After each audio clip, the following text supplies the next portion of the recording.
মুর্শিদাবাদের জনপ্রিয় content creator Firoz Ali গ্রেপ্তার, চাঞ্চল্য জেলা জুড়ে।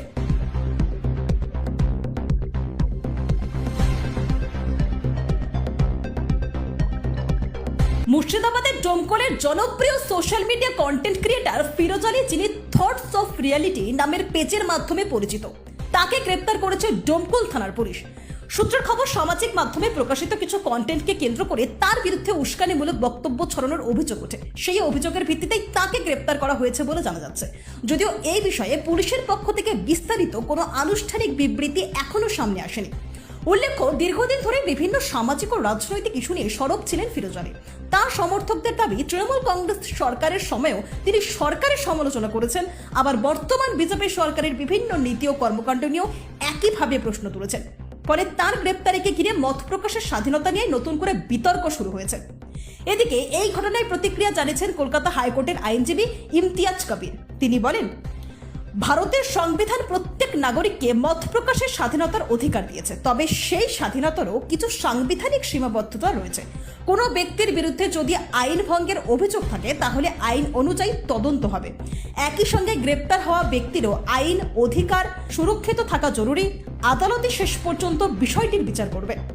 ফিরোজ আলীর গ্রেপ্তার ঘিরে ইতিমধ্যে সামাজিক মাধ্যমে তীব্র প্রতিক্রিয়া দেখা দিয়েছে।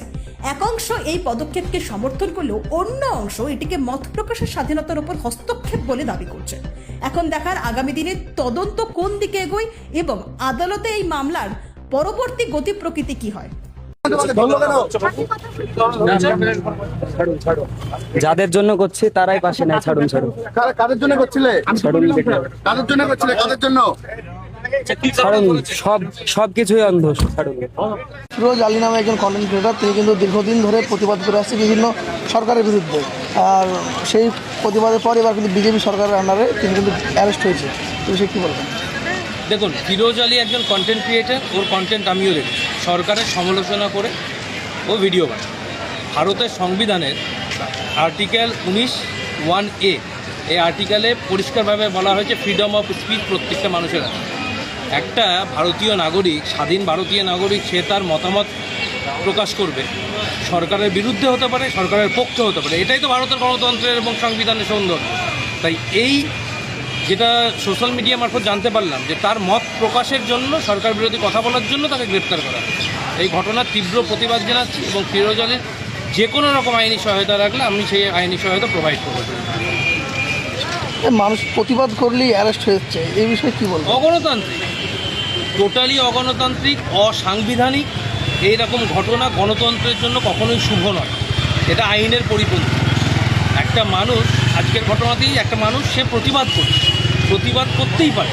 এটা তার সরকারের সাথে কোনো সম্পর্কিত নয়, এটা সংবিধান প্রদত্ত অধিকার। ভারতের সংবিধানকে তাহলে চেঞ্জ করতে হবে। আমি সরকারের বিরোধিতা করব, এটা আমার অধিকার। এই অধিকারের জন্য আমি গ্রেপ্তার হচ্ছি। এতে শুধু সরকার কালিমালিপ্ত হচ্ছে তাই না, প্রশাসন, পুলিশও কালিমালিপ্ত হচ্ছে।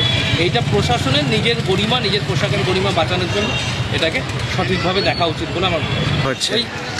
তার মানে এই কথাটা যদি মুখ্যমন্ত্রী বলে থাকে আর তারপরে যদি একজন কন্টেন্ট ক্রিয়েটার বা একজন সাংবাদিক সে যদি অ্যারেস্ট হয়, তাহলে ওই হাতির দেখানোর দাঁত আলাদা আর খাওয়ার দাঁত আলাদা।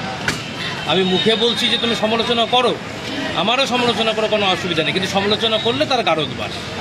তাহলে তো উনি নিজের যে কথা, সেই কথারই পরিপন্থী কথা বলছেন, তাই না? আপনার নাম পরিচয়? ইমতিয়াজ কবির, আমি একজন আইনজীবী। সরকার বিরোধী কন্টেন্ট ক্রিয়েট করার জন্য বা কথা বলার জন্য আমাদের মুর্শিদাবাদের একজন ভাইরাল কন্টেন্ট ক্রিয়েটর গ্রেফতার হয়েছে। এই ব্যাপারে আপনারা কি বলবেন? দেখুন, সাংবিধানিক অধিকার যে আমাদের মনের ভাব প্রকাশ করা বা স্বাধীনভাবে কথা বলাটা, এটা কেউ হয়ন করতে পারে না। তাহলে তো আগামী দিনে মানুষ প্রতিবাদের ভাষা, আন্দোলনের ভাষা, বিক্ষোভের ভাষা, এগুলো তো আর থাকবে না। তাহলে এক শ্রেণীর শাসক সে যা খুশি তাই করে দেবে, মানুষ আর পূরণ করবে। তবে আমি এটাই বলবো, গণতন্ত্রের স্বীকৃত যে ভাষা, মানুষের কথা বলার যে ভাষা, সেটা থাকতে হবে এবং সেই অধিকারটা দিতে হবে। সূত্র মারফত জানা যাচ্ছে যে সে নাকি আপনার সাম্প্রদায়িক উস্কানিমূলক কন্টেন্ট বানিয়েছে এমন অভিযোগে গ্রেপ্তার করেছে। যে উস্কানিমূলক যদি কিছু দিয়ে থাকে সেটা আইনের পথে চলবে, আইনের ঊর্ধ্বে কেউ নেই। এসব উস্কানি ব্যাপারটা দেওয়া যায় না, এটাও সঠিক। তবে ভাষা প্রকাশ করতে দিতে হবে, এটাই আমার বক্তব্য। হ্যাঁ, এমন উস্কানিমূলক, অ্যাকচুয়ালি উস্কানিমূলক না, সরকার বিরোধী কন্টেন্ট অনেকেই বানাচ্ছে। বিরোধী ব্যাপারটা কি, মানুষ কোনো একটা নীতি সেটা যদি জনগণের বিপক্ষে যায় তাহলে তো সেটা জনবিরোধী নীতি হয়ে গেল, তাই না? তাই প্রতিবাদের ভাষা থাকতে হবে। প্রতিবাদের ভাষা যদি না থাকে তাহলে গণতন্ত্রের স্তম্ভটা নষ্ট।